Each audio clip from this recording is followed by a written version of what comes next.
Olá, pessoal, sejam muito bem-vindos a mais um Pod Pharma Podcast. Esse podcast de saúde, entretenimento, feito com muito carinho para você. Eu sou a Tete Cabral, ao meu lado está a Cris Túlia. Tudo bem, Cris? Tudo bem, e você? Tudo ótimo. Começar agradecendo a Drogaria Santa Maria, nossa patrocinadora master. 5 lojas em Alfenas, 1 em Campos Gerais. Lembrando que ao lado do fórum é 24 horas, então agora tem muita gripe, resfriado, tá com o nariz entupido de madrugada, precisa de um medicamento? Dá uma passadinha lá que eles vão te ajudar, vão te atender com o maior carinho, né, Tetê? Com certeza. Profissionais treinados para esclarecer todas as suas dúvidas e fazer uma dispensação corretíssima. E hoje, Cris, falando em saúde, farmácia, o nosso convidado de hoje é todo especial, né? Com certeza. Hoje voltamos para o tema saúde. A gente estava dando uma sapiada em outras áreas. Hoje voltamos com tudo, com um convidado mais do que especial. E para entrar nesse tema, a gente não poderia ter outra coisa aqui com a gente do que o Hortifruti da Avó, né, Tetê? Com certeza, saúde. O Hortifruti da Avó sempre traz uma cesta maravilhosa com frutas, castanhas, porque lá não é só hortifruti, como um empório também. Então, se você vai ter algum evento, tá precisando montar uma mesa bonita, não sabe montar, relaxa, a gente também não. A gente liga para eles, eles mandam pra gente prontinho. Tudo com muita qualidade, frutas selecionadas. De primeira, né, Tetê? Primeira. E para conduzir o assunto hoje, né, Cris? Você aí de casa, você sabe o que o seu intestino está querendo te dizer? Então fique ligadinhos até o final, que o nosso entrevistado de hoje vai te contar tudo. Não é, Cris? Sim, nosso entrevistado, gente, vai mudar a sua visão sobre a medicina. Até porque medicina não é só diagnóstico, é conversar, é ter empatia, é entender o paciente, é entender o caso como um todo. E para isso a gente não poderia ter uma pessoa melhor para falar de tudo isso do que o Dr. Joaquim Terra. Seja muito bem-vindo, muito obrigado por aceitar nosso convite. Obrigado, é uma honra estar aqui com vocês hoje, participar do Pod Pharma, né? Vamos tentar esclarecer as dúvidas do pessoal, né? Alguma pergunta que tiver, depois a gente pode esclarecer e tentar passar as informações aí exatamente direcionado para as doenças intestinais, principalmente a prevenção e tratamento de algumas delas. Com certeza. O senhor tem 34 anos de profissão. É muita coisa. Passou por diversos tipos de procedimentos já, né? A medicina evolui bastante, né? Exatamente. A medicina hoje, ela tem focado mais até na medicina preventiva, né? Antes a gente tinha um foco maior, a medicina tinha um foco maior na medicina curativa. Então, se procurava o médico com o objetivo em busca de um tratamento já a partir de uma doença estabelecida. Medicina hoje, ela vem com um objetivo diferente exatamente de prevenir as doenças, né? Então, tanto direcionado para a questão de alimentação, de hábitos de vida no geral e os exames preventivos. E assim, identificado alguma doença, o tratamento ele complementa essa condição. E o nosso intestino, ele fala muito por nós, né? Até um nervosismo dá uma desequilibrada nesse intestino. Então a gente consegue ter um mapeamento desse paciente através do intestino? Sim, você tem condições, por exemplo, emocionais que influenciam muito na condição do funcionamento intestinal. Desde promovendo diarreia e às vezes até o intestino preso, que é o que a gente chama de constipação intestinal. A gente tem uma condição, né, que a gente chama de síndrome do intestino irritável, né, que a causa principal exatamente são situações relacionadas à condição emocional. Ela pode cursar com diarreia e pode cursar com o intestino preso. Então, a mesma, né, condição emocional pode ocasionar as duas condições, né, de funcionamento intestinal. Então, ele reflete muito praticamente a condição do indivíduo, né? Está muito ligado a esse eixo cérebro e intestino, né? Doutor, e quantas vezes é o normal de se ir ao banheiro por dia? Sim, não existe uma regra específica. A gente considera que até 3 dias a 4 dias que ocorra um funcionamento intestinal, ele é até considerado normal. O que a gente normalmente considera é o hábito evacuatório normal, né? O que seria isso? Um ritmo intestinal em que após aquela vontade de evacuação, né, você vai ao banheiro, ocorre uma evacuação sem esforço, com facilidade, e aquela sensação é aliviada. Uhum. Então, 3 dias, 4 dias, a gente tem, por exemplo, intestinos que funcionam 1 ou 2 vezes por dia, e são intestinos totalmente anormais, irregulares, até mesmo relacionados a alguma doença. Então, não existe uma regra, desde que haja uma condição normal da evacuação, que são essas condições, 2, 3 dias, 4 dias é até aceitável. Cólicas frequentes são normais ou não?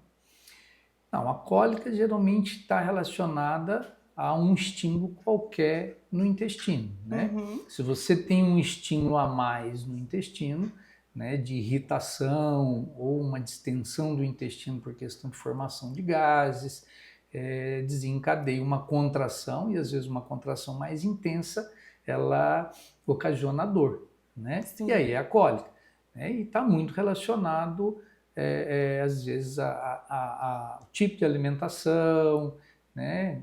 A ingestão de álcool, né? Que são fatores exatamente que irritam o intestino. Uhum.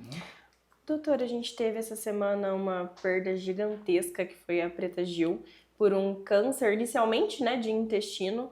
A prevalência de câncer de intestino, ela é alta no Brasil? Sim. Nós temos, inclusive, uma estatística um pouco, talvez alarmante, mas uma incidência, inclusive, em pessoas mais jovens. Então, essa incidência em pessoas mais jovens do câncer coloretal, ela está com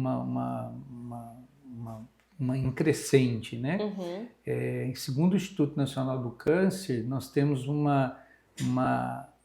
em 2025, em torno de 16,5 para 17 mil casos de câncer coloretal em mulheres, e em torno de 17 mil a 18 mil novos casos de câncer só no ano de 2025. Minha Nossa Senhora. Então, assim, é uma incidência que ela está crescendo, né?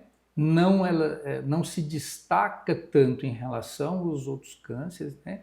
Mas é considerado hoje, né, tanto no sexo feminino e masculino, como o segundo câncer de incidência a nível de Brasil, né? Meu Deus, é muita coisa. Então, é bastante importante a gente lembrar dessa estatística, né? Além desses novos casos, a incidência em pacientes em pessoas mais jovens, né? São cânceres sintomáticos? Pode acontecer de aparecer casos sem ter sintomas, né? Por isso, a prevenção com alguns exames, eles são extremamente importantes para você tentar diagnosticar, tentar identificar casos precoces, né? Porque o câncer de intestino, o câncer coloretal, ele tem cura, né? Desde que diagnosticado precocemente. E aí, mesmo antes que ele venha aparecer algum sintoma, o diagnóstico é feito com alguns exames de rotina como prevenção. Dentre esses exames estaria a colonoscopia ou tem menos invasivo? Principalmente a colonoscopia. A colonoscopia é o exame de eleição para que você chegue a um diagnóstico do câncer coloretal. Você tem alguns exames que você pode fazer como triagem, né, de rotina, que são exames menos invasivos, que é a pesquisa de sangue oculto nas fezes, né? Um exame de rotina que pode se fazer nesse intervalo das colonoscopias, né? Então, qualquer médico pode pedir, não só o especialista, né? E a partir do momento que se detecta o sangue oculto positivo, né? É um exame que detecta exatamente a hemácia humana, né? Existia um exame anterior em que você tinha que fazer uma restrição grande de alimentos de cor vermelha, a carne, né? Que daria um falso positivo. Não era tão preciso. Não é tão preciso. Hoje não, o sangue oculto, que é um exame imunológico, ele detecta a hemácia. Então, como rotina, nos intervalos da colonoscopia, se faz o sangue oculto, que é um exame de rotina, né, não invasivo. Sangue oculto positivo, indicação de colonoscopia, que é o melhor exame para diagnóstico do câncer coloretal. Nós temos hoje, que é uma novidade, nós não temos acesso ainda, que é a detecção do DNA fecal da célula cancerígena, né? Meu Deus! Isso é um avanço muito grande, né, em que, com um simples exame de avaliação das fezes, você vai identificar que aquele intestino ele é portador de um câncer. E aí a colonoscopia ela complementa para biópsias né, e fechar o diagnóstico realmente. Né? Para o câncer de intestino, o fator genético ele é influente ou não? Sim, nós temos 2 caminhos, né, para que o câncer de intestino em específico aconteça. Nós temos o câncer diretamente, que é um gene específico para o aparecimento do câncer coloretal, né? E temos alguns genes que são relacionados aos pólipos. Os pólipos são algumas verruguinhas que crescem no intestino, né? E dependendo do tipo de pólipo, principalmente o adenoma, temos alguns outros, né? O amartoma, que estão relacionados ao câncer, mas o mais frequente é o adenoma. Então, existe o gene do câncer, que aparece o câncer diretamente, e o gene do pólipo, que aparece como pólipo, que é uma lesão benigna a princípio, e à medida que ela vai se desenvolvendo, né, ela vai crescendo, ele vai aumentando o tamanho dessa verruguinha, né, ele evolui para o câncer de intestino, mas está diretamente relacionado, principalmente a uma genética, que é um fator intrínseco, né, familiar, hereditário, e relacionado a causas externas também. Então, alimentação, principalmente, uma alimentação rica em fibras, né? O sedentarismo, a obesidade, a diabetes. Então, tem fatores outros externos à genética que estão relacionados ao aparecimento do câncer de intestino. Então, uma pessoa que tem a genética, ela tem uma linha de prevenção diferente de uma pessoa que não está ligada diretamente, que não tem nenhum caso de câncer de intestino na família ou de pólipo. Né? Mas ele pode aparecer ainda assim, né? Por mutações da célula, que são transformações das células ali do intestino, ocasionado por fatores externos. Então, alimentação é um deles, e outros fatores, cigarro, álcool, excesso de álcool, né? Obesidade, sedentarismo, tudo isso influencia mesmo aquelas pessoas que não estão ligadas à genética. Né? Eu vi um post hoje do Conselho Regional de Farmácia falando que acho que o mais prevalente são os tumores benignos, mas que se eles não forem tratados, eles podem evoluir e se tornar um maligno. Eu não sabia que isso existiria. Exatamente, os pólipos. Os tumores benignos são os pólipos. Entendi. Né? Então, a célula normal do intestino, ela vai ocorrendo transformações e aí ela começa a ter um crescimento irregular. Faz ali um acúmulo daquelas células anormais, que é o pólipo. À medida que ele vai crescendo, essas células vão seguindo na transformação, né, dela, e aí ela tem uma transformação tão grande, tão irregular, que aí o câncer de intestino. Entendi. Aí ela sai de uma lesão benigna, que são os pólipos, né, com algumas transformações já, para uma lesão maligna, que é o câncer de intestino. Esses pólipos são diferentes de diverticulite? Totalmente diferente, tá?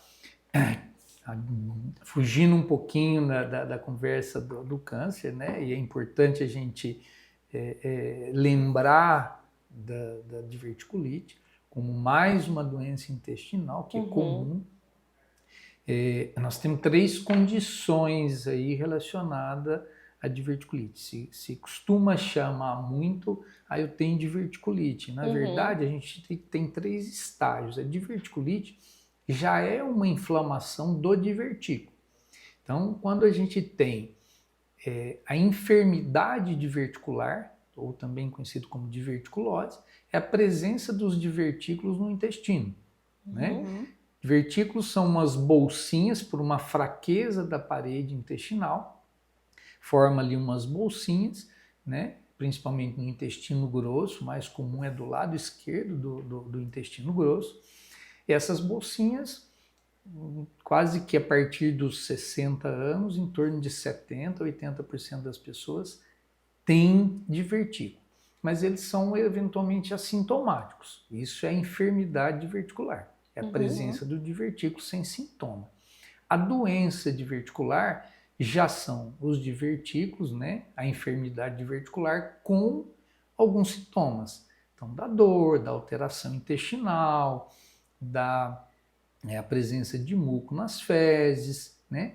Que deve ser investigado, porque são sintomas muito parecidos com o câncer de intestino também, né? Então tem que se fazer uma avaliação para chegar a um diagnóstico diferencial, né? Se não tem câncer, se é só uma doença diverticular.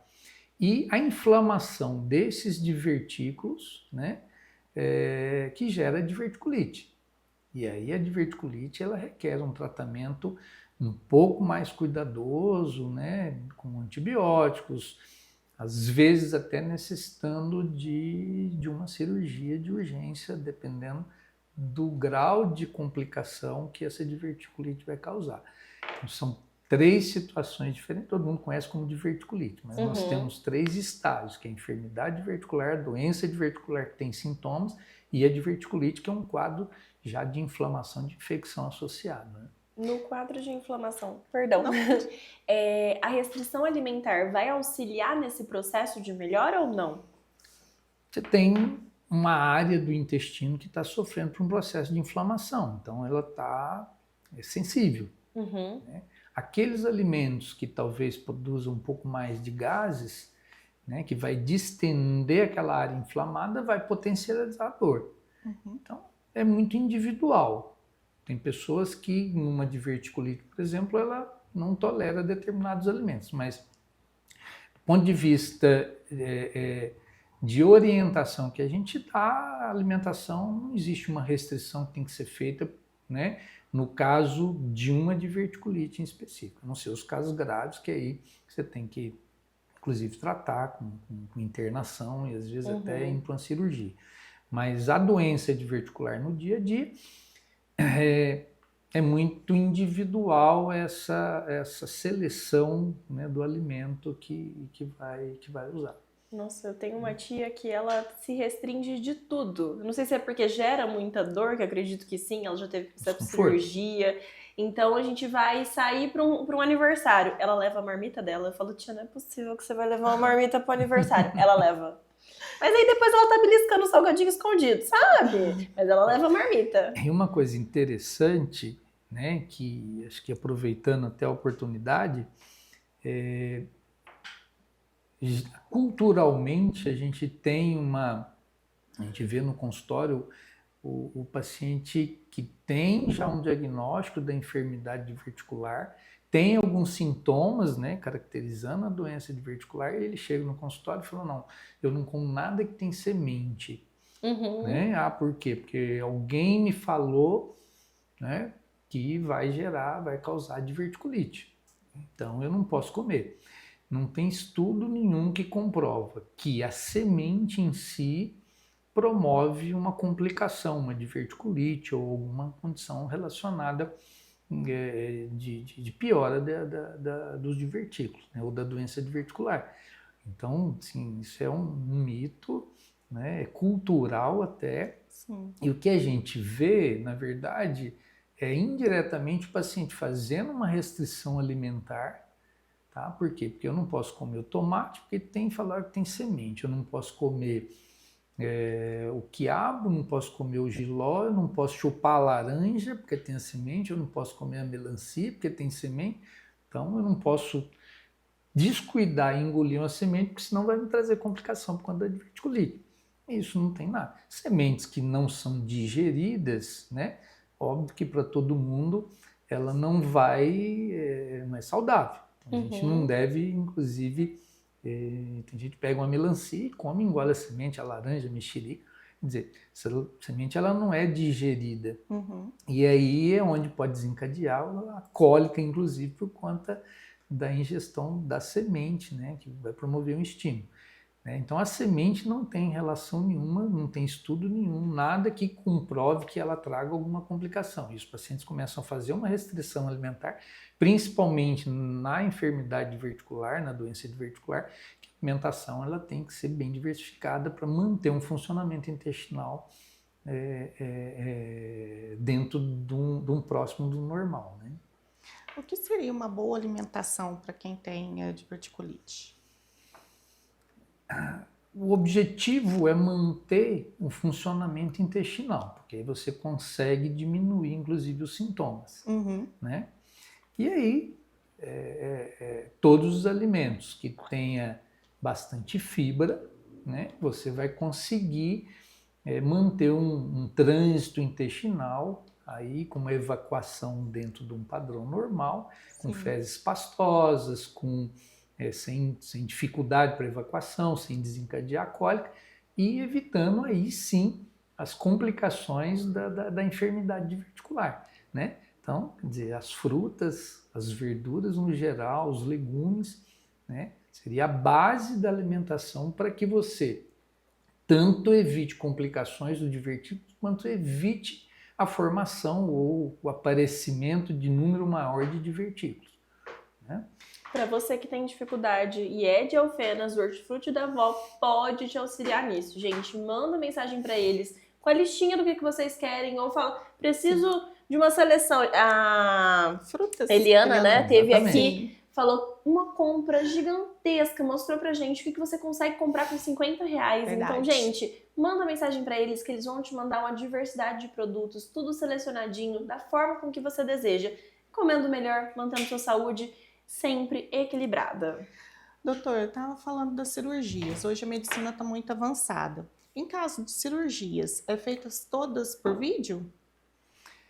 Hoje, praticamente, né, todas as cirurgias elas podem ser realizadas por videocirurgia, né? Então a gente tem a cirurgia convencional, temos a videocirurgia, né, e temos a cirurgia robótica hoje, né, que é uma nova modalidade da videocirurgia. Então, todas as cirurgias, na maioria das cirurgias convencionais, hoje elas são aplicadas por videocirurgia e já com a cirurgia robótica, né? Então, nós podemos fazer vesícula, estômago, intestino, né? Com resultado, inclusive, né, hérnias, né, com resultado muito melhor do que a cirurgia convencional. Então você tem um índice de infecção menor, porque não tem incisões, não tem cortes grandes, né, são pequenas incisões. Consequentemente, você evita o aparecimento de futuras hérnias na incisão da cirurgia. Você tem uma recuperação muito mais rápida, então a alta precoce, fazendo a deshospitalização, né, precoce. Então o índice de infecção passa a ser um tanto quanto menor. E em várias situações, no idoso, por exemplo, no paciente pneumopata, que tem uma patologia, uma doença pulmonar, um paciente com uma doença cardiológica, claro que algumas situações elas são limitadas, né? São contraindicadas, que são poucas, mas a recuperação é muito mais vantajosa para o paciente em função dessa condição. E da cirurgia laparoscópica, né? Veio a cirurgia robótica, que é uma novidade muito interessante, né? Porque a diferença da cirurgia laparoscópica para a cirurgia robótica, que não deixa de ser uma cirurgia laparoscópica, mas você, na cirurgia laparoscópica, você movimenta as pinças diretamente com a sua mão. Sim. A cirurgia laparoscópica robótica, você movimenta você tem lá um joystick, né, que você faz a movimentação, e esse tremor que a mão humana tem, ele é reduzido em mais de 2.000 vezes, porque o braço do robô, ele Deus. limita isso. Nossa, né? ele estabiliza o movimento. Estabiliza o movimento, né? Quase 2.000 vezes. No intestino menos. isso é maravilhoso, imagina no Exa- cérebro. Exatamente. Então a cirurgia robótica hoje, em áreas que você tem um espaço pequeno, né? E a vantagem que tem, que a gente tem, né, segurando uma pinça, uma rotação, né, de 180 graus. Né? O robô ele faz 360. Então ele roda 360 graus, né? Então o movimento que você faz aqui, você tem a rotação de 360 graus no braço do robô. E a gente tem essa limitação, além do tremor e áreas restritas. Então você consegue trabalhar cirurgicamente em áreas muito pequenas, né, bem limitadas. E aí as grandes vantagens, né, de você conseguir fazer uma cirurgia bastante delicada, sem ter todos esses outros problemas. Na cirurgia convencional, você já não tem, além do trauma, né, da incisão, do corte, que você tem que ter o acesso à cavidade ou o local onde vai ser operado, a laparoscópica você tem aí essas pequenas incisões. E a robótica tem essa vantagem. Você 2 ou 3 furinhos? Dependendo da cirurgia, né, vesícula, por exemplo, a gente faz com 3 a 4 furinhos pequenos. Intestino a gente já tem que fazer 5. E aí, mas não mais do que comparado 5. a um corte que antigamente Era abria de janeiro a janeiro. Acabou. Você vê, quando eu cheguei em Alfenas em 96, né? E até Nossa, eu tava nascendo. São 34 anos de formado, né? E já 29 anos que eu estou aqui em Alfenas. Então, o que acontece?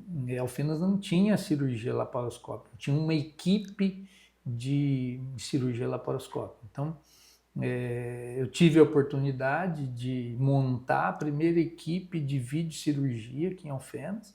Nós começamos no Hospital Inesa, hoje o Hospital Alfenas, depois avançamos para a Santa Casa, né? E hoje, né, todos os hospitais hoje em Alfenas têm a videocirurgia como um procedimento relativamente comum. Né? E temos um projeto, nós já tentamos viabilizar isso, temos um projeto de trazer a cirurgia robótica, né? Como é um equipamento extremamente caro, né, a gente ia até então, há 2 anos atrás, existia o único robô que ele tinha patente, né, que era o chamado Da Vinci, né, era da Stratner, uma empresa alemã, então ela tinha patente da cirurgia robótica. Né.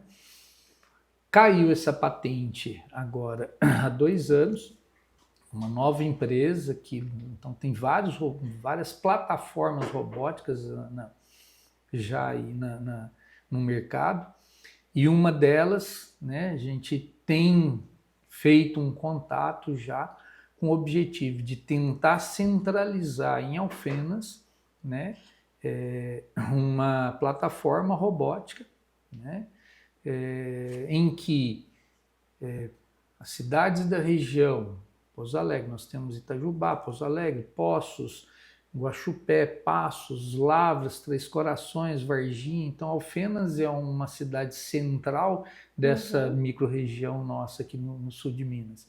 Né? Então, centralizar um robô aqui para que Pouso Alegre, em vez de levar o paciente a São Paulo para fazer, ele interna aqui, faz. Então, tem já fiz alguns contatos, algumas reuniões, e a ideia é exatamente evitar de comprar essa plataforma robótica. Sim. A ideia é exatamente a empresa consignar esse robô, que você tem o robô, mas você tem algum material que é de consumo, que é descartável. Então, eles teriam essa possibilidade, né, de centralizar, né, numa cidade um número maior de cirurgias da região, exatamente consignando o equipamento. E a gente, com o treinamento, a gente já vem fazendo o treinamento já há um tempo, né? E não é de uma hora para outra que a gente sai da cirurgia convencional para a laparoscópica e nem da laparoscópica para a robótica. Né? Não tem como você dar esse salto. Cursos e mais cursos. Dar esse salto. Tá? Então foi, por exemplo, nós montamos a cirurgia laparoscópica aqui em 2002. Então nós já vamos para 23 anos que a gente opera e tudo mais. Então, para partir para a cirurgia robótica, a gente já vem acompanhando já há algum tempo e fazendo curso e coisa para chegar nessa. Mas todas as cirurgias podem ser feitas por cirurgia robótica. Seria ótimo para o Alfenas também, né? É uma situação que, sim, a gente torce para dar certo. Dará. Nas mãos do senhor, inaugurando mais um modo de operar em Alfenas. Hoje, né, eu inaugurei recentemente a minha nova clínica, né, a Monvier Médica, e a gente tem contatos com colegas, né, então a gente recebe o paciente, faz a avaliação, e aí a gente tem clínicas, colegas, por exemplo, em São Paulo, que aí você opera em centros que tem o robô. Então, nós temos São Paulo alguns hospitais, né, de um colega que inclusive ele foi ex-presidente agora da Sociedade Brasileira de Hérnia, né? Então a gente leva o paciente, a gente opera junto lá na onde o paciente quiser operar. Então ele escolhe o hospital, né, ele interna e faz a cirurgia. Então, temos, por exemplo, um contato em Ribeirão Preto, né, que recentemente levou o robô para lá, para cirurgias de próstatas, que é com um urologista que é feito lá. Temos um contato também para as outras cirurgias no Vale do Paraíba, que é em São José dos Campos, né?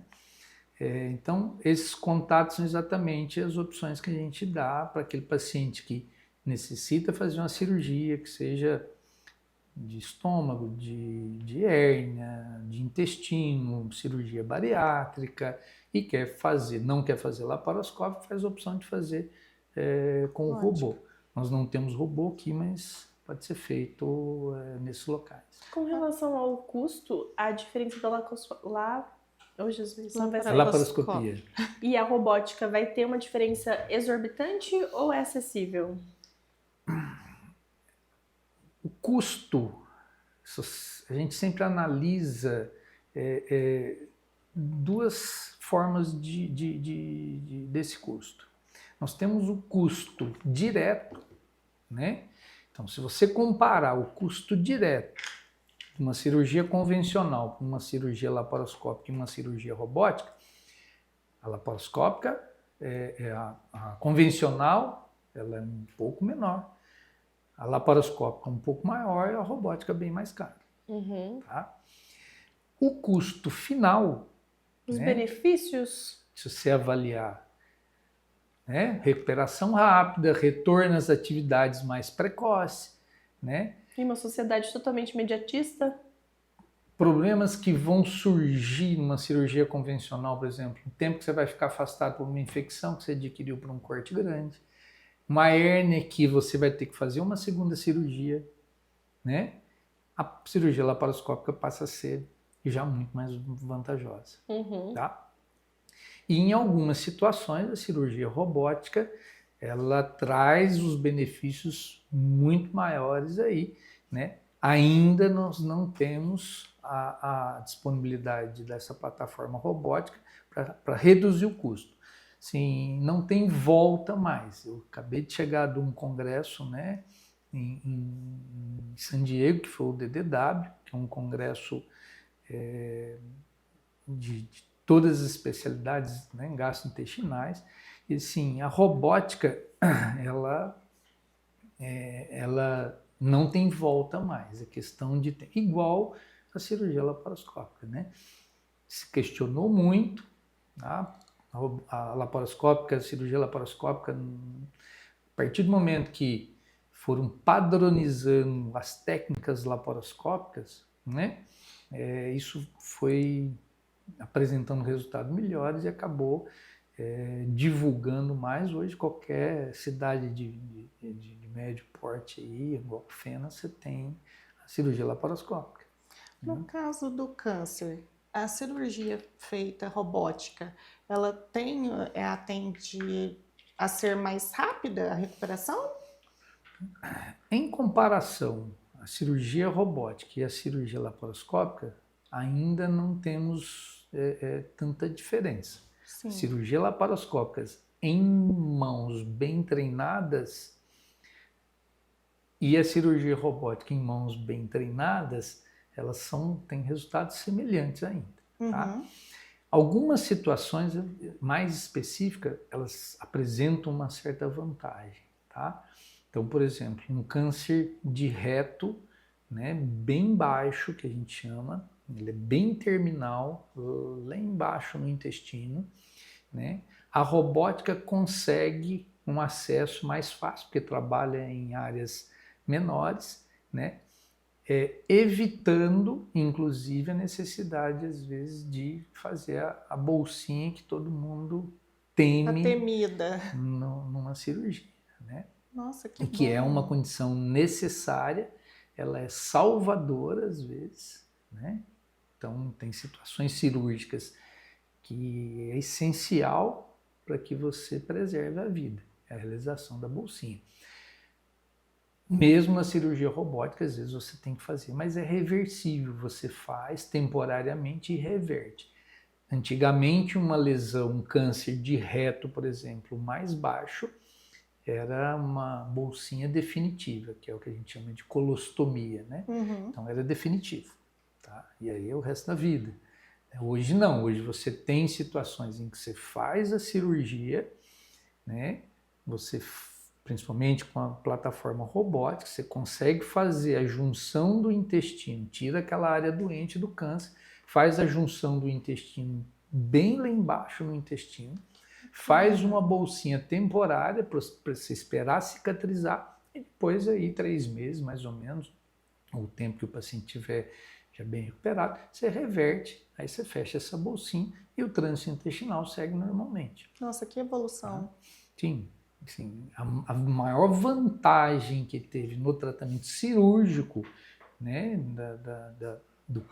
não só do câncer do intestino, mas de qualquer doença intestinal que dependa de uma cirurgia, foi exatamente a evolução da videocirurgia, né? E hoje a cirurgia robótica, né? Muito bom. Doutor, você estava falando da Monvier, né? A sua clínica. Lá conta com quais profissionais?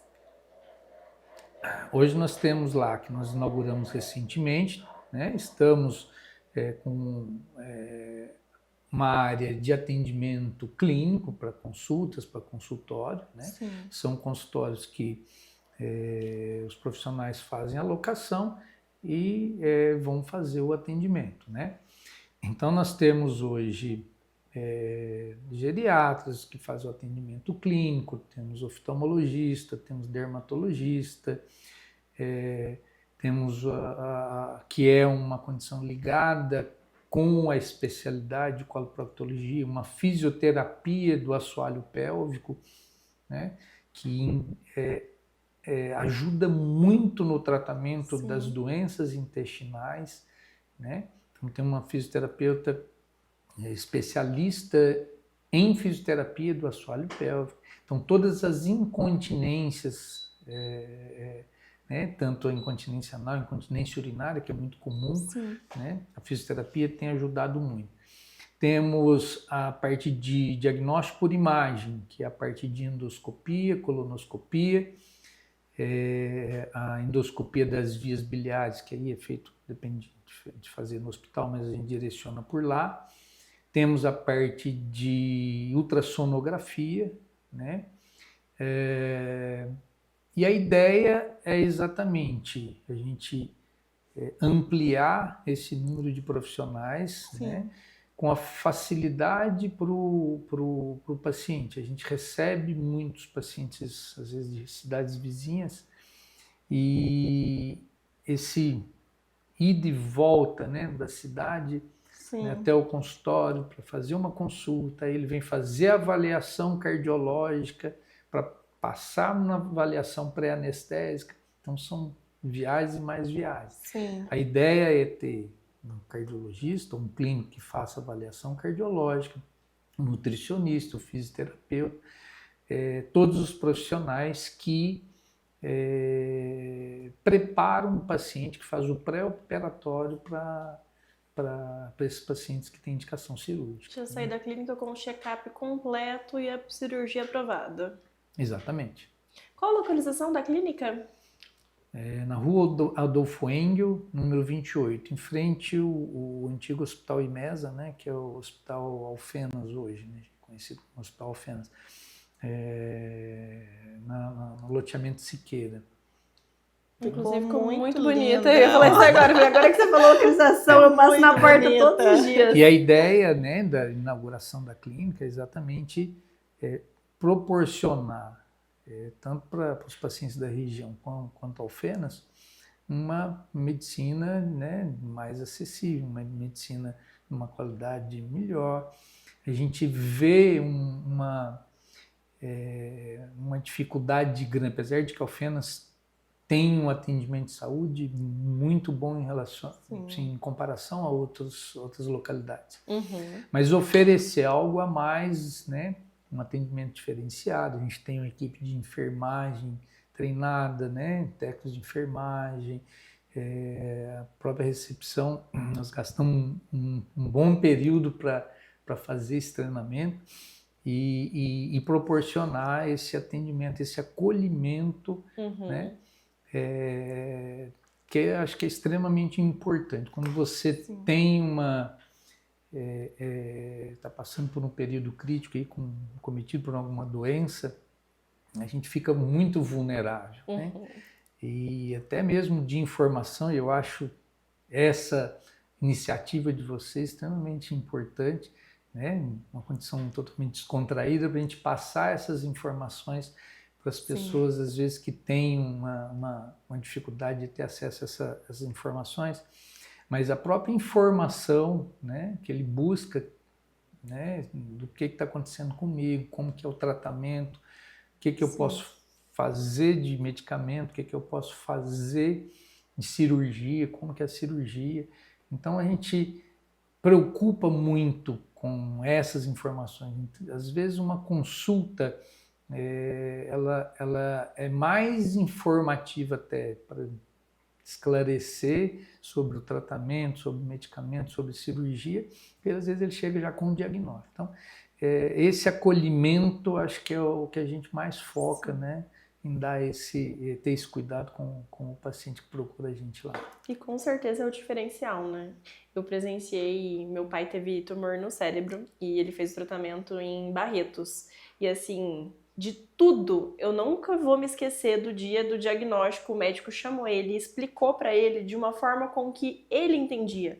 Ele perguntou onde é que ele trabalhava e foi trazendo para a realidade dele, para que ele entendesse o que estava acontecendo com o corpo dele. Então, aquele médico, não sei o nome, mas muito obrigada, ele teve uma sensibilidade gigantesca em conseguir realmente fazer com que o paciente entendesse. Então, isso faz diferença para o paciente, faz diferença para a família, faz diferença até no tratamento, né? Se você entende o que está acontecendo, você consegue compreender melhor por que vai vir a cirurgia, por que tem que vir aquele medicamento. Então, tudo funciona de uma forma melhor.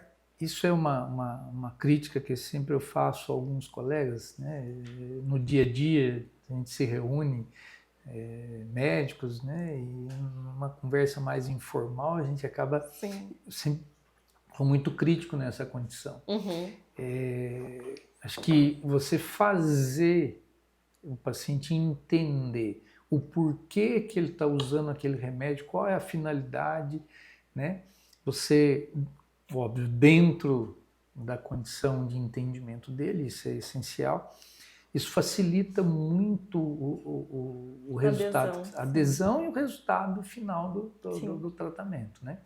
Então, se ele entendeu por que eu tenho que tomar esse remédio 3 vezes ao dia, se eu tenho que tomar por 15 dias ou 45 dias que seja, e qual é a finalidade e no que ele vai interferir no que eu estou sentindo, ele começa a ver uma evolução no tratamento, né? E isso ajuda, sim, muito mesmo. E né? infelizmente não acontece. A gente tá em balcão de farmácia o tempo todo. Sim. O senhor é diabético? Não. Pega a receitinha, 3 medicamentos para diabetes. Falou, oh, meu Deus, imagina se fosse. Vamos lá, então. Aí a gente tem que parar o atendimento, fazer uma educação em saúde, que é nossa função também, mas falta um pouco dessa empatia, muitas vezes, com o paciente. Sim. Sim, levantando aqui puxando um pouquinho o assunto, né? A doença inflamatória intestinal, né? É uma inflamação do intestino, é corriqueiramente conhecido como colite, né? Tem um fator genético envolvido, mas o fator emocional ele é extremamente essencial no agravamento ou na melhora da doença, né? Então você explicar o porquê, né, que o intestino está inflamado, que é uma condição genética, o porquê do tratamento, qual o tempo que ele vai ter uma melhora, que não é usar o medicamento hoje e daqui uma semana, né, porque é uma doença crônica de tratamento contínuo a longo prazo, né? Então, esse esclarecimento, esse entendimento é muito importante para o resultado do tratamento. Né? Com Porque certeza. muitos pacientes falam assim, eu melhorei, vou parar, não vou tomar mais não, aí depois volta pior. E muito Aí acontece fala assim, isso. mas o remédio não fez efeito. Principalmente, né, nas doenças crônicas, como a doença inflamatória intestinal, que é um tratamento a longo prazo. Né? Ele melhora, a tendência é encerrar o tratamento, parar o tratamento, né, por conta própria, só que aí depois de um determinado momento os sintomas acabam voltando. Aí você tem que voltar lá atrás para você fazer todo o início do tratamento, todo o processo de tratamento. Né? Doutor, e as famosas vesículas, pedras na vesícula, o que gera essa pedra na vesícula e por que é necessário ser retirado?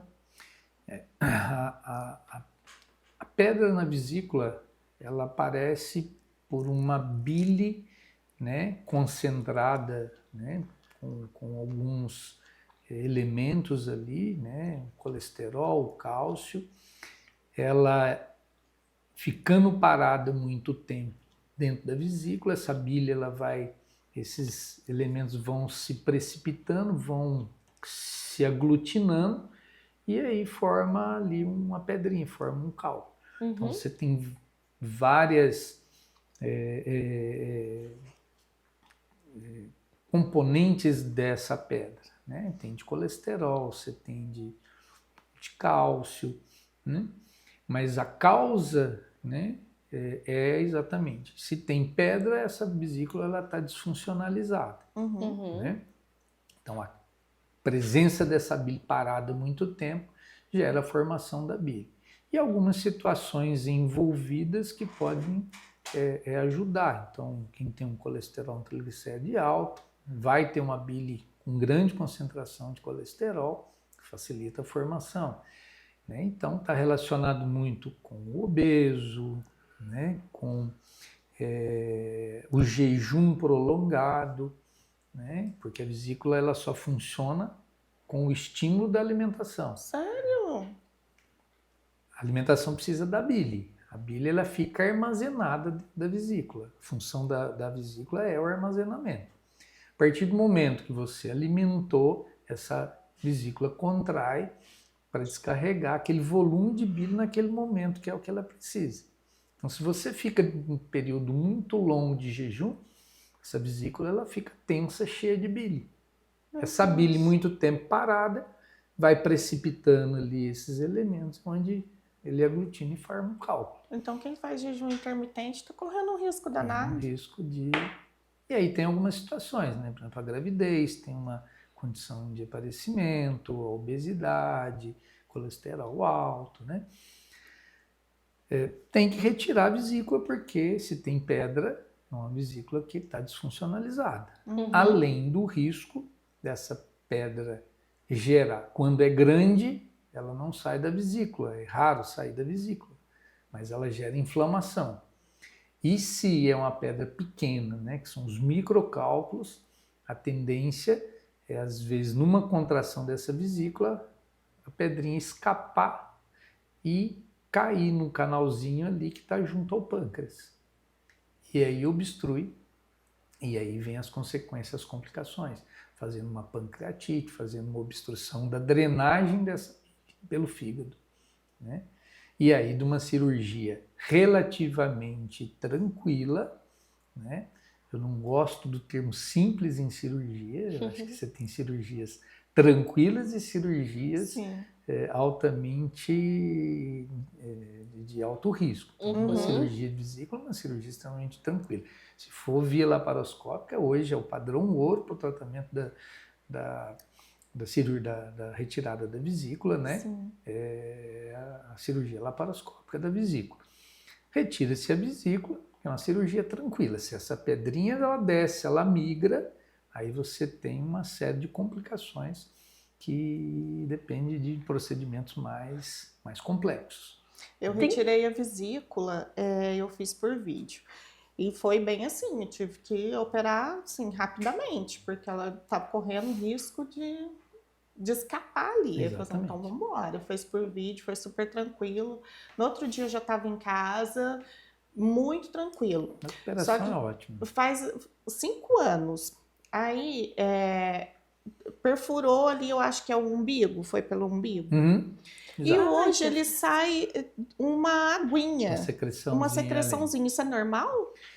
Não, pode ser que tenha, né? Porque internamente, onde você faz o acesso para ter acesso na vesícula, na cavidade abdominal, e você conseguir ver a vesícula, você tem que perfurar, né? Um dispositivo, que é o trocarte, e esse orifício ele é fechado depois, né? Então você tem a pele, ele está abaixo da pele, né?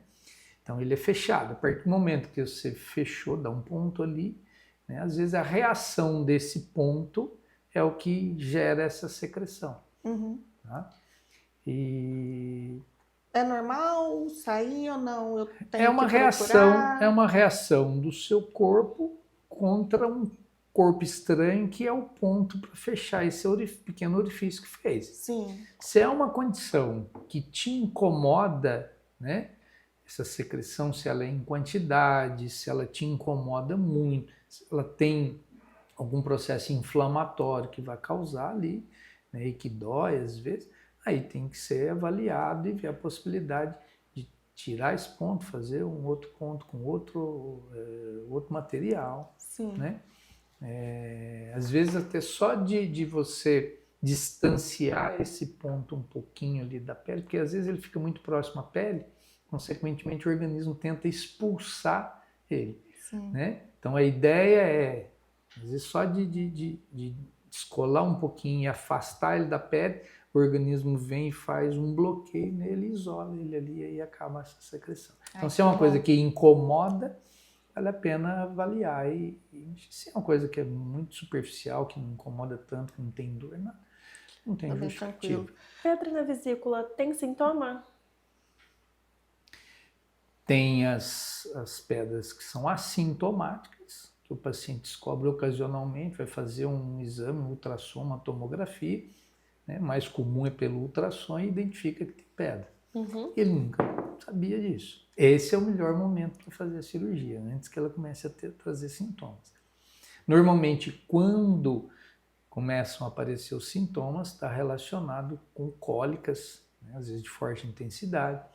Tem muitos sintomas gástricos, né? De dor, de azia, de refluxo. Eu senti. Que é relacionado, às vezes, faz endoscopia, tem uma gastrite, trata a gastrite, mas não melhora os sintomas. Quer dizer, fazer um ultrassom para você identificar se associado àquela gastrite também não tem uma pedra na vesícula, né?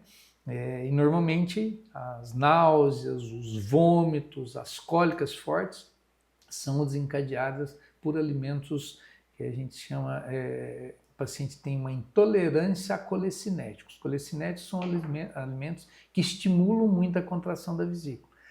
Gordura, leite, ovo, laranja, manteiga, os derivados todos do leite. Né? Então a gente pede, né, que o paciente que tem pedra na vesícula, que tem muita cólica, até que se providencie os exames pré-operatórios para a cirurgia, evitar pelo menos esses alimentos. A cirurgia retira a vesícula por completo. Então, Ela é uma vesícula que está doente, ela está desfuncionalizada, por isso o aparecimento da pedra. Uhum. Então não tem justificativa de você tirar a pedra, né, que vai formar outra. Então, retira a vesícula, ela não faz falta para o organismo. A função dela é de armazenar bile. Então toda a bile que é produzida pelo fígado, ela vai sendo disponibilizada ali no intestino com quantidades menores. E nos canais do fígado também existe um armazenamento dessa bile quando você retira a vesícula. Uhum. Então, o paciente sem vesícula não vai ter dificuldade na digestão? Ele continua tendo a bile, né? Que a bile é produzida pelo fígado, ela continua sendo produzida, que ela vai fazer a parte da digestão, que é importante na digestão. A vesícula só armazenava aquele excesso de bile que não era utilizado. Entendi. Né? Uma recomendação que a gente faz é, como você não tem mais aquela área de armazenamento que é a vesícula, que você retirou ela, né? Você manter uma alimentação mais regular. Por quê? Porque você sempre vai estar utilizando aquela bile produzida o tempo todo. Entendi. E mesmo, doutora, a alimentação é tão importante porque quando você consome gordura, é na onde causa cólica, você vai ao banheiro, porque ela passa direto, é isso? Porque as gorduras, né? Ela depende, não só as gorduras, mas outros alimentos, os doces, né, alguns outros alimentos, eles dependem muito da bile para que ocorra a digestão dessas gorduras, principalmente. Uhum. Então, se você excede na quantidade de gordura, né? A partir do momento que você não tem uma vesícula mais, aquela quantidade de bile é menor, que está disponibilizando para digerir essa gordura. Sim. Essa gordura ela vai descer para o intestino sem estar digerida. E aí vai irritar o intestino, vai desencadear a cólica, consequentemente, às vezes, a diarreia. Né? Então, o torresminho esquece. Não é impeditivo, né?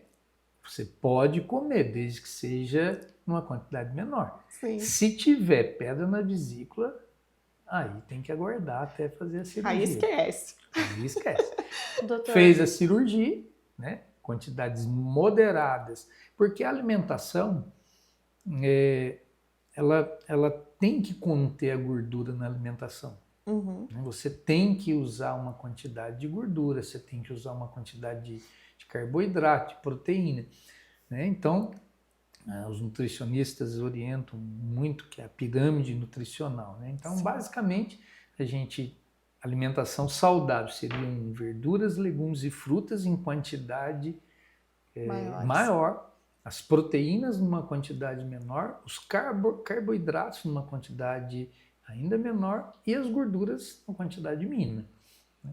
Seria, assim, resumidamente, uma alimentação saudável. Né? Sim. Horários de alimentação. O ideal são 6 refeições no dia. Nossa senhora, Ninguém eu passo faz tão longe disso. Hoje eu nem almocei. O dia que eu faço 3 é um milagre. Por quê? Porque a partir do momento que você vai conseguir comer menor volume, porque você vai comer mais vezes. Uhum. Né? Você vai estar sempre estimulando a produção de enzimas digestivas o tempo todo. Então, quando você fica em jejum muito tempo, você para de produzir enzimas. E aí, na hora que você alimenta, até que tenha um nível de enzima para ocorrer a digestão adequada, demora. Né? Então, passa para o intestino alimentos que não foram digeridos. Aí você tem uma produção de gases maior, porque a fermentação é maior. Né? Toda vez que você alimenta, você tem um estímulo do estômago para o intestino. Então, caiu a alimentação, ou quando você começou a mastigar, você já começa a ter um aumento da movimentação intestinal. Sim. Né? A partir do momento que você teve um aumento da movimentação intestinal, que é uma coisa importante também, você está renovando essa flora intestinal, certo? Então, a flora intestinal ela é renovada a partir do momento que você tem esse trânsito intestinal contínuo. Então, fazendo alimentação, você tem uma digestão mais adequada, né? Consequentemente, um trânsito intestinal mais adequado. Você não vai ter intestino preso, você não vai ter uma flora intestinal bastante saudável, né? Porque ela está sempre renovada. Então, essas 6 refeições no dia seria o ideal, né? O tipo de alimento, mais verduras, legumes e frutas e proteínas, menos do que os carboidratos e as gorduras, né? Seria basicamente uma alimentação que a gente consideraria mais saudável, né? Sim. Evita, né? É importante lembrar aqui uma situação que na grande maioria das frutas, das verduras e dos legumes, a gente encontra são as fibras que são mais importantes, inclusive na prevenção do câncer de intestino.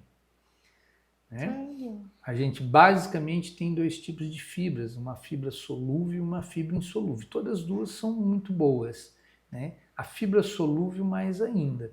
Essas fibras solúveis, elas protegem a célula intestinal. Então a gente deveria utilizar por dia em torno de 15 a 20 gramas de fibras por dia, para que você possa prevenir o câncer de intestino. Tá pensativa, né, Cris? Eu acho que eu não passo perto nem da 1 grama. O Alexander comprou um monte de verdura e tá lá na geladeira.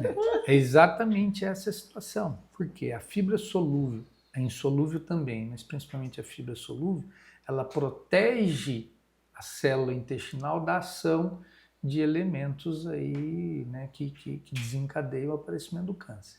Coitado do meu intestino. Doutor, você acha que essa má alimentação, que a correria do dia a dia nos leva a ter uma má alimentação, né? Muitas vezes a gente deixa o almoço, come um salgado e assim vai indo. Pode ser um fator que pese para o câncer? A má alimentação? Sim, exatamente o que a gente, né, estava comentando. Né? Se você tem uma alimentação em torno de 15 a 20 gramas de fibras por dia, você está fazendo uma proteção não só do intestino, mas do estômago também. Né? Tem estudos, né, em que as populações que normalmente ingerem, né, tem uma ingestão pequena de fibras, a incidência do câncer gastrointestinal, né, o câncer digestivo é muito maior, principalmente o intestinal. Né? Então, a alimentação saudável, e aí seguindo essa sequência, né, as frutas, verduras e legumes, onde você tem fibras, você tem as vitaminas que são os antioxidantes, que são essenciais para bloquear os efeitos nocivos dentro da célula. Né? Não só o câncer de intestino, mas um câncer no geral. As vitaminas, elas são antioxidantes, sim, excepcionais. Então, toda aquela transformação, né, aquelas substâncias que lesam a célula e promovem a alteração na célula que vai levar ao câncer, os antioxidantes tendem a bloquear essas alterações. Por isso, as vitaminas são extremamente importantes. Junto com as fibras, principalmente no intestino, é essencial. Doutor, quem retira a vesícula tem que repor os sais biliares, é isso? Tem que tomar algum medicamento contínuo para isso? Não necessariamente, tá? Porque a bile ela é produzida normalmente. Sim. Né? A vesícula só é armazenável. Você pode ter alguma deficiência, né, de vitaminas e tudo mais, exatamente pelas alterações intestinais que a irregularidade da alimentação promove. Então, se você tem uma alimentação regular, com 6 refeições no dia, né, volumes menores, você vai ter uma digestão adequada, você vai manter a absorção de todos os nutrientes que você precisa. as vitaminas, tudo bem. Então não há necessidade de você ficar. Óbvio que, levando em consideração outras situações, né, questão de idade, questão de sedentarismo, né, você tem deficiência de vitaminas, aí que precisam ser repostas. Né?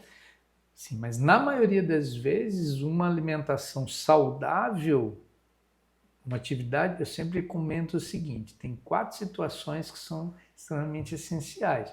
Normalmente a gente não segue a risca, né? Mas uma boa alimentação, né? Incluindo uma hidratação boa, né? Uma noite boa de sono, né? Uma atividade de lazer, né? Uma atividade física e uma atividade de lazer, diária, semanal, mensal, né? Vou enfiar aqui debaixo da mesa. Maristela Cabral. E Vou enfiar debaixo da mesa. E a realização de exames preventivos, a gente consegue, assim, consegue, na maioria das vezes, ter uma vida saudável, evitar uma série de doenças, né?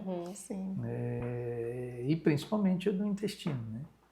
Doutor, tudo isso vai ajudar na nossa saúde física, mas a nossa saúde financeira também é muito importante. E para isso, gente, contabilidade, ter alguém da sua confiança para te ajudar em todas as suas finanças. E aqui nós temos a nossa confiança, da Confiança da Santa Maria há mais de 30 anos, o Amauri Contabilidades, que não está com a gente só na hora do leão, mas como durante todo o ano, em precificações, entrada de nota fiscal, os impostos da vida, PIS, CONFINS e afins. Com tudo. Se você faz uma entrada de nota fiscal correta, se você precifica o seu produto correto, o lucro vem muito maior. Então tenham profissionais bons ao seu lado e a nossa indicação é a Amauri Contabilidades, que faz tudo pra gente, né, Com certeza, para ter uma boa noite de sono, né, Cris? É importante, é importante. Pra estar com um dos fatores que o doutor falou que já é a noite de sono, a contabilidade em dia já vai te ajudar muito. Com certeza. Doutor, a gente tem caixinha de perguntas no Instagram, a gente pode fazer as perguntas dos telespectadores para você. Tem algum enquanto eu acho aqui, TT? Tem aqui, peraí. Peraí que eu já coloquei. Rapidinho. Vamos lá. Primeira, o intestino realmente influencia o equilíbrio emocional? Como isso acontece? Basicamente, ele está relacionado que existe hoje, que assim, estudos mostraram, um eixo, né, entre o cérebro, o intestino e o intestino-cérebro.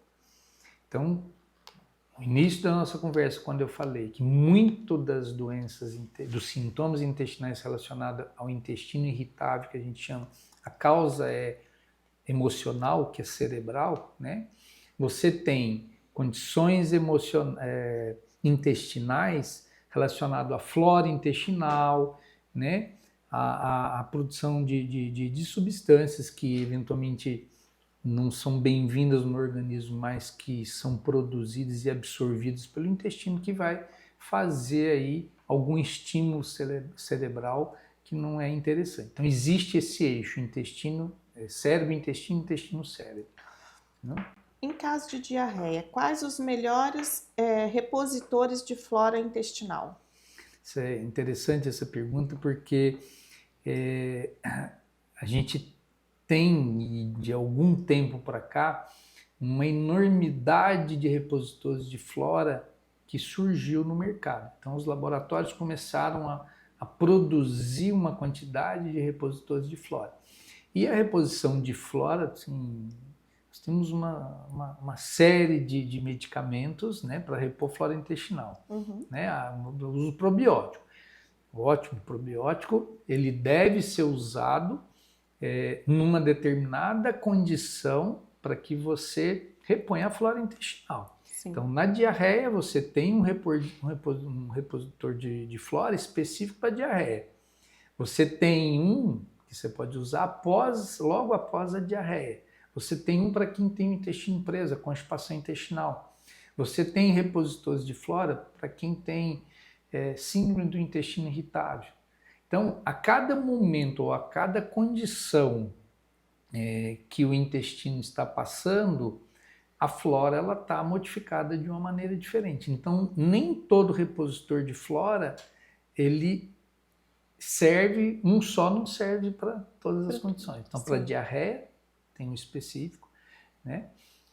Para intestino preso, outro. Para quem tem colesterol e triglicérides, existe um específico que ajuda também a diminuir a absorção. Então, você modifica a flora intestinal que interfere nisso. Então, não é qualquer repositor de flora, não é qualquer probiótico que ele deve ser usado. A gente vê muito isso no consultório. Pacientes, às vezes, com quadro de diarreia, usando um repositor de flora para quem tem o intestino preso. E aí ele está com uma diarreia e Piora. vai melhorar, vai piorar a diarreia. Meu Deus. E ele, estou usando já o probiótico já há muito tempo, por causa do diarreia não melhora. O que você está usando? Esse medicamento. Falou, para com ele. Usa ele. Usa um período e já melhora. Já. Doutor, eu tenho uma dúvida que, assim, foi de um cliente que ele comprava, assim, aqueles comprimidinhos que a gente usa, não vou falar o nome, mas para cortar a diarreia. E ele tomava todo dia, porque provavelmente ele tinha algum problema e não procurava ajuda médica. Qual que é o dano que isso pode causar para o paciente? Existe a condição, né? Em que todo medicamento, a partir do momento que ele é lançado no mercado, ele foi feito um estudo, ele tem a sua indicação. Sim. Então, do mesmo indicação, né, do medicamento para o intestino preso, que são os laxantes, que é interessante a gente comentar alguma coisa sobre eles também, nós temos os medicamentos que prendem o intestino.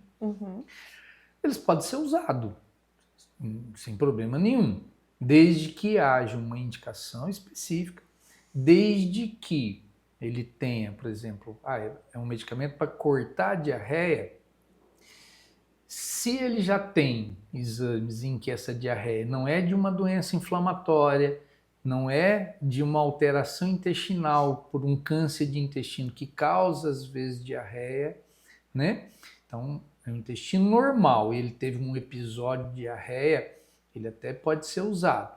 Ou situações, porque ele entrou no mercado, inclusive, com indicação para situações em que o paciente tem uma diarreia crônica.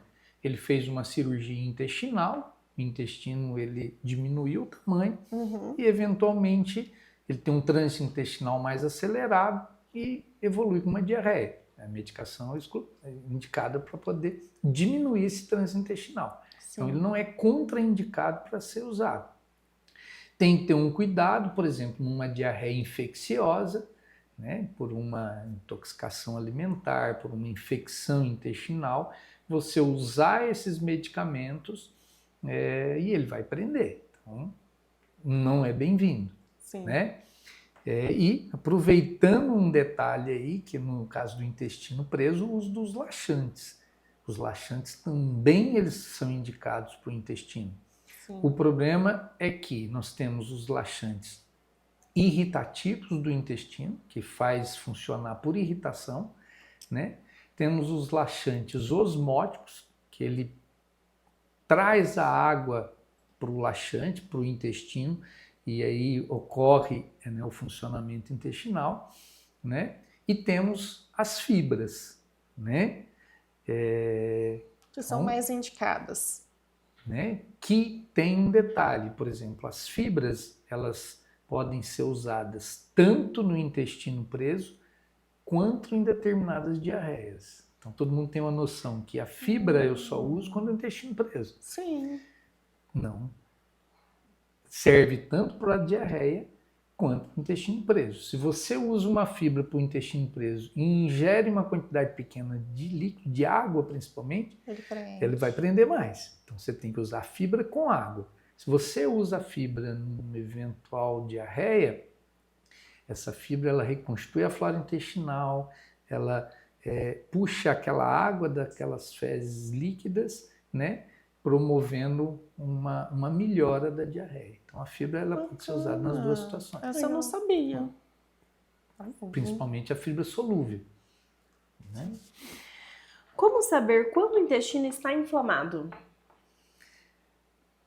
você tem sintomas, né? O principal sintoma, né, da doença inflamatória intestinal, das colites, é a diarreia. Então, se você tem diarreia com um catarro, que é o muco, diarreia com catarro e aparecimento de sangue, tem que ser investigado para avaliar se tem a doença inflamatória intestinal, né? E aí a indicação é exatamente, além de outros exames, a colonoscopia. Quais são os principais sintomas para ligar um alerta sobre o câncer de intestino? Como nós comentamos, você tem aqueles casos que eles são assintomáticos. Geralmente, as lesões em fase inicial, elas não trazem tantos sintomas. Quando ele começa, né, a evoluir, a aumentar, os sintomas principais é exatamente a alteração intestinal, intercalando períodos curtos de diarreia e períodos de intestino preso. Diarreia com muco, diarreia com sangue, às vezes cólicas intestinais intensas com um quadro de diarreia aí logo em seguida, né? Os sintomas de alerta são esses, principalmente o sangramento, a presença de muco, sangue com muco, essa alteração intestinal da diarreia com o intestino preso, né? Principalmente a colonoscopia, o exame de eleição, para você antecipar o diagnóstico, né? Quando ele ainda não está trazendo sintoma. Né? E só acrescentando uma situação em relação à colonoscopia, qual o tempo, né? Seria qual a idade, né? Você tem um intestino que funciona bem, sem sintoma, né? Quando que eu devo fazer a colonoscopia? Então, assim, a orientação, né, da Sociedade Brasileira de Coloproctologia ainda é em torno de 45 para 50 anos. A Sociedade Norte-Americana estabelece 45 dias, mas a gente tem uma tendência já a seguir o consenso europeu, que é a partir dos 40 anos, exatamente pela incidência em idades, né, mais precoces, em pessoas mais jovens. Então, o consenso europeu já fala em 40 anos para quem não tem sintoma nenhum. Para quem tem sintoma, dependendo do sintoma, independe da idade. Tem 20 anos, mas tem uma diarreia com sangue, tem que ser feita uma avaliação, principalmente com a colonoscopia, para você avaliar se tem uma doença inflamatória ou se, às vezes, já tem até alguma situação relacionada ao câncer. Não é tão comum, mas temos alguns casos, né? Se tem algum caso na família, que aí vem a influência genética, né? A indicação hoje, pelo consenso europeu, já é em torno de 30 anos, você antecipar o exame de colonoscopia. E a partir dos 30, 40 anos, quando fizer a primeira, sem ter nenhuma intervenção antes, tem que ser um exame anual? Não tem necessidade. Pode pular. Se você não tem história familiar, né? Você vai fazer um exame em torno dos 40, 45 anos. E esse exame veio normal, você pode fazer um exame até 10 anos. Nossa! Tá? Óbvio que se não tem sintoma nesse período todo e que os exames de rotina de sangue oculto estão negativos. Entendi. Um exame a cada 10 anos. Se você fez um exame agora com 40 anos, dali 2 anos você fez um sangue oculto, ele veio positivo, você não tem sintoma nenhum, orienta você repetir a colonoscopia. Entendi. Tá? Se tem história familiar, esse tempo já tem que ser reduzido. Você vai ter que fazer ele antes dos 40 anos, em torno de 30, máximo 35 anos. E a partir daí, você tem um exame normal, você vai fazer num período de 3 anos no máximo. Aí não tem um consenso, né? De 3 a 5 anos você tem um exame normal. Se você tem um câncer de intestino na família, de um parente muito próximo, pai, mãe, irmão, né, avô, né, que são parentes bem próximos, o ideal, e que encontrou um pólipo, o ideal é que você faça anual. Aí sim o exame é anual. Diverticulite também serve como alerta? Não. Não? Ai, graças a A Deus. diverticulite ela não tem Lá a em casa ver todo mundo tem. com o câncer de intestino. A doença inflamatória, que são as colites, que é a inflamação do intestino, ela tem uma relação com o câncer de intestino naqueles casos que não foram tratados. Então, às vezes, o paciente tem um sintoma mais leve, não procura e, né, eventualmente tem lá uma diarreia ou outra e o dia a dia não procura para avaliar. O intestino totalmente preso também é um sinal de preocupação. Geralmente nas condições já de uma lesão maior e que pode ocorrer obstrução do intestino. Também é preocupante. Entendi. Tá? Não só no objetivo, né, não só no objetivo do intestino preso, porque se tem o intestino preso, provavelmente é um paciente que usa pouca fibra. E aí ele está vulnerável ao aparecimento do câncer de intestino. Vou fazer a última da caixinha. Depois eu tenho um. Por que amanhecemos com a barriga pequena e vamos inchando ao longo do dia? Algo com o intestino? Sim, basicamente relacionado à produção de gases, né? Você ficou o período da noite toda sem alimentação. Então, esse intestino diminui o trânsito, a flora intestinal é modificada. À medida que você começa a alimentar de manhã, né? E se você tem uma alimentação irregular, você ficou a noite toda, de manhã, praticamente toma lá só um cafezinho, não come nada e só vai almoçar, então você tem uma digestão totalmente irregular. Ao longo do dia, e a principal refeição às vezes vai ser o almoço, consequentemente no período da tarde para a noite, você vai ter uma produção de gases muito aumentada. Então no final da tarde para a noite, você tem uma distensão abdominal pelo acúmulo de gases. Isso pode causar uma gastrite? Ou não? Ou um refluxo? Aí vai em relação à alimentação, né?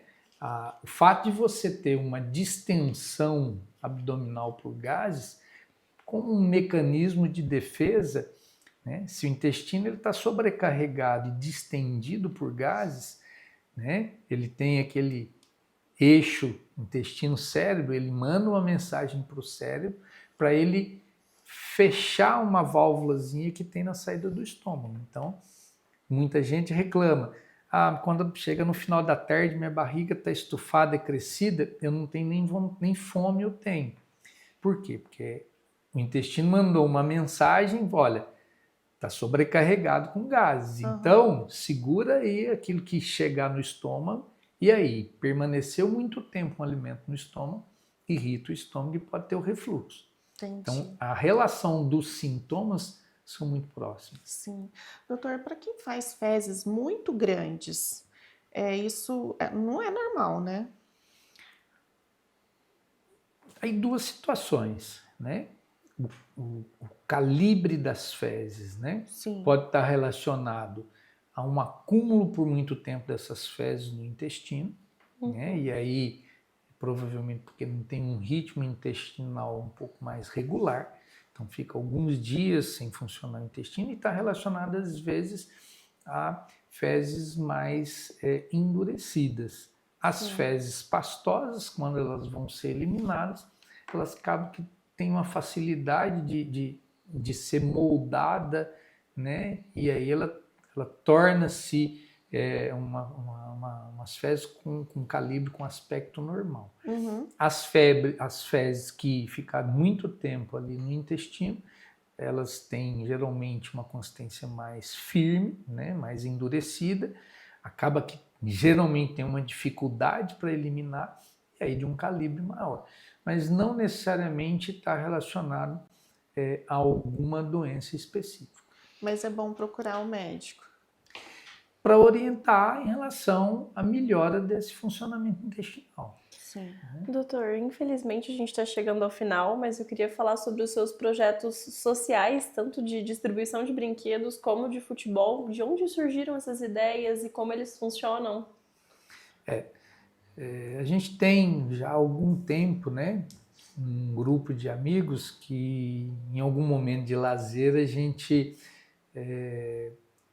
sai de moto fazendo alguma trilha, né, na zona rural e é um grupo interessante porque você tem médicos, advogados, você tem pessoas de vendedores, várias áreas e esse relacionamento é muito interessante, né? E a gente passa sempre por áreas rurais, né? E a gente identifica geralmente uma carência muito grande, né, das crianças nessa. E a gente tem como regra sempre no Dia das Crianças e no Natal. Então a gente reúne todo mundo, né? Um dá um brinquedo, um ajuda uma coisa ou outra, e a gente tira um dia próximo do Dia das Crianças, né? Um dia que tem disponibilidade, e a gente sai distribuindo tanto no Dia das Crianças e eventualmente no Natal para as crianças da zona rural, nos locais que a gente já localiza. Né? Legal. Tem um projeto também que está em desenvolvimento no Alfenense. Como que é? Recentemente eles me fizeram um convite para participar da diretoria do Alfenense.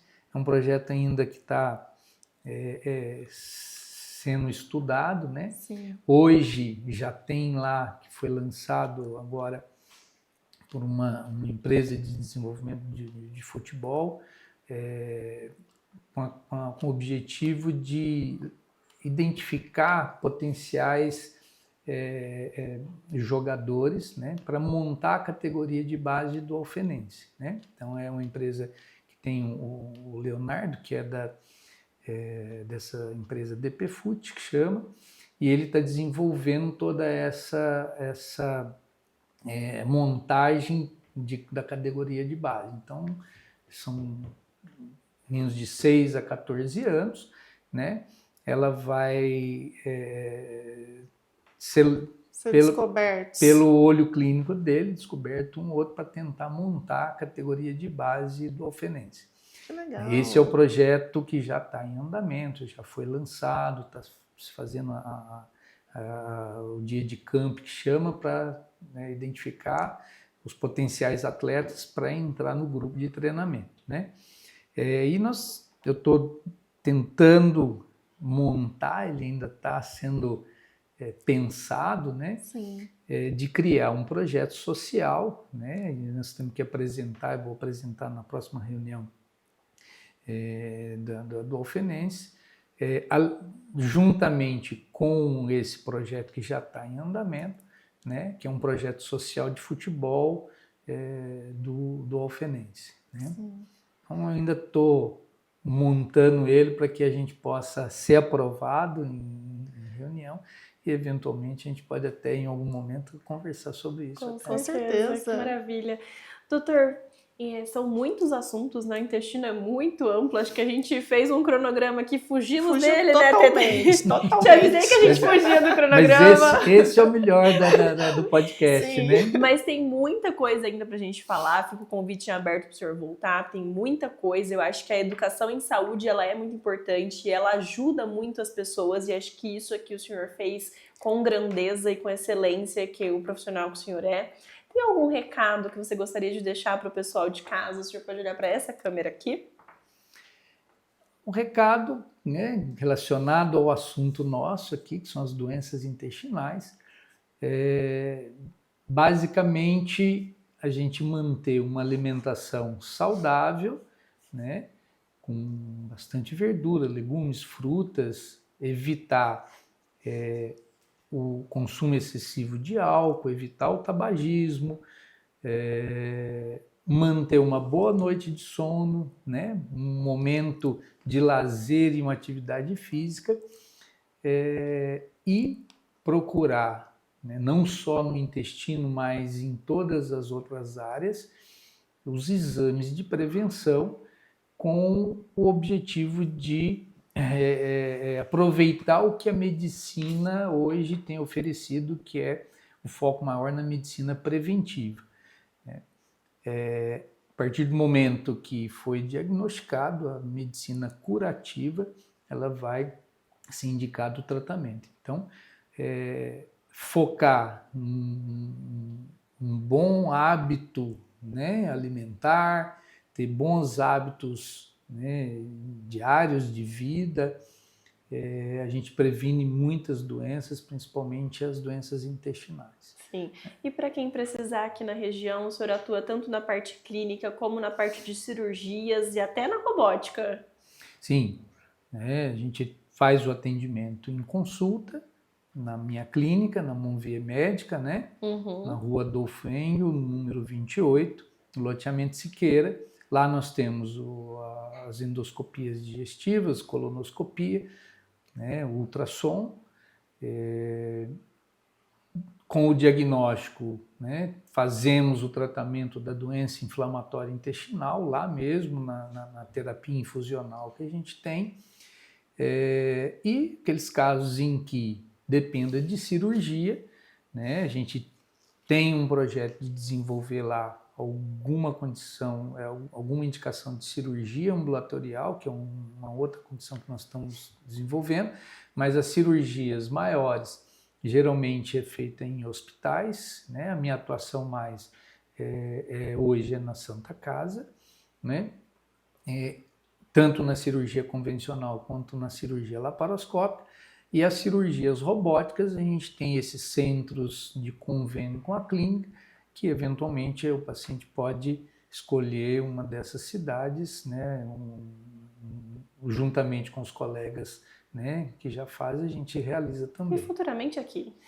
É um projeto que a gente vai dar certo, estamos nós andamos um pouquinho, paramos, mas recentemente eu tive num congresso brasileiro de hérnia e fiz um contato novamente e a ideia voltou a ser discutida, né? Estamos na torcida para que venha para Alfenas. Doutor Joaquim, o senhor 34 anos de profissão, a sua família também desencadeou, foi todo mundo para o lado da medicina, né? Sua esposa é médica, sua filha passou também em medicina, e como que é, assim, para você viver em família de médicos? O assunto lá é só medicina. Assim, acaba que, né, eu médico, minha esposa médica, a gente evita um pouco de misturar outras coisas, né? Bem difícil, então, assim, né? Então, por exemplo, a gente tem alguns pacientes, alguns casos, né, que ela fez um exame, às vezes e a gente encontra em casa, fala, fiz o exame daquele paciente, aconteceu, tinha uma pedra na vesícula, tal, não sei o que, ele vai te procurar. Então, alguma coisa acaba escapando desse controle, é inevitável isso, né? E assim, o crescimento dos filhos dentro desse ambiente, né, de conversa de um caso, de outro, né, acaba que estimula, né? Sim. E assim, eu acho muito bom isso, né? Você ter momentos em família para você discutir a medicina, certeza, né? Mas a gente evita de trazer os problemas de fora, de consultório, de hospital para dentro de casa e evitar de levar os problemas também, né? Acho que essa separação ela é muito importante, né? Sim. E a sua filha passou em 4, foram em 4, né? Ela passou em 4 faculdades, né? E optou por ficar aqui em Alfenas, né? Que bom. Meu filho já forma o ano que vem, né? Ele já está em Itajubá, na Faculdade de Medicina de Itajubá. E a formatura já por estar no 5º ano forma o ano que vem. Maravilha. E logo está todo mundo eu na clínica. Eu não interfiro, né? Nem eu, nem a minha esposa, Fernanda, nós não interferimos na decisão deles em fazer ou não, seguir ou não essa profissão. Foram decisões individuais, particulares dele, eles comunicaram que iriam fazer, seguir esse caminho, né? Sim. E nem influenciamos em fazer qualquer especialidade. Quer dizer, à medida que vai evoluindo, né, dentro da profissão, dentro da formação médica e depois, quando forma, aí decide qual especialidade vai fazer e complementar a formação na residência médica. Com certeza. Mas com certeza vão voltar para Alfenas. Né? Para ter bons profissionais, né? Ótimo, excelente, que a Alfenas prospere muito. Como o doutor mesmo disse, a gente tem vários colegas, vários profissionais que são maravilhosos, né? Doutor, tem alguém que você gostaria de indicar para estar aqui com a gente compartilhando conhecimento? Eu poderia, assim, selecionar alguns temas importantes e talvez indicar para vocês. De imediato, eu acho que não venha. Não sei se já teve com vocês aqui, mas eu faço parte também da equipe de cirurgia bariátrica, né? E quem é o coordenador dessa equipe nossa é o Dr. Matheus Venga. Já esteve. Já sim, esteve, já. né? Que participa com a gente, o Dr. Gustavo Murad, que ele é de Ribeirão Preto, então, e eu. Então, seria uma opção, mas eu acho que ele já teve. Mas, eventualmente, a gente pode indicar algum colega, né, que possa vir aqui, porque, sim, é uma iniciativa muito interessante. Parabéns para vocês. Obrigada. O apoio, né, da Drogaria Santa Maria, né? Essa mesa de fruta fenomenal pela Hortifruti da Avó arrasa. Sim. E hoje tem as nossas parceiras mandam brindes. A Potência manda o quadrinho, que é um presente para o senhor. E a Personalize manda a caneca. Fica aqui em frente ao Bradesco, no centro de Alfenas. Eles fazem toda a parte de canecas, camisetas, crachás, tudo que vocês precisarem. E a Potência é responsável por nossa parte arte visual. Rótulos, fachada, placas, tudo. Fica na Avenida Jovino Fernandes Salles, número 600. Uma agilidade de atendimento. E tem o episódio da Grazi aqui, que já esteve presente, para vocês acompanharem e conhecer toda a história dela. Doutor, muito obrigada por todo o seu conhecimento compartilhado, sua história. Eu que agradeço. Espero ter acrescentado algo aí para o pessoal que acompanha o Podfarma. Tenho certeza. Com certeza. E, sim, estou à disposição quando precisarem discutir algum outro assunto que eu tenha possibilidade de ajudar. Estou à disposição. Muito obrigada. Aberto também o convite, né, Cris? Se tiver algum assunto que o senhor queira abordar em específico, tá totalmente aberto, que a informação é o nosso lema, né, Cris? Com certeza. E para você de casa, já segue a gente em todas as nossas redes sociais, @PodfarmPodcast. Lembrando que temos novos episódios todas as quintas-feiras, às 19 horas, no YouTube e no Spotify. E é isso. Até a próxima. Tchau. Tchau. Obrigado.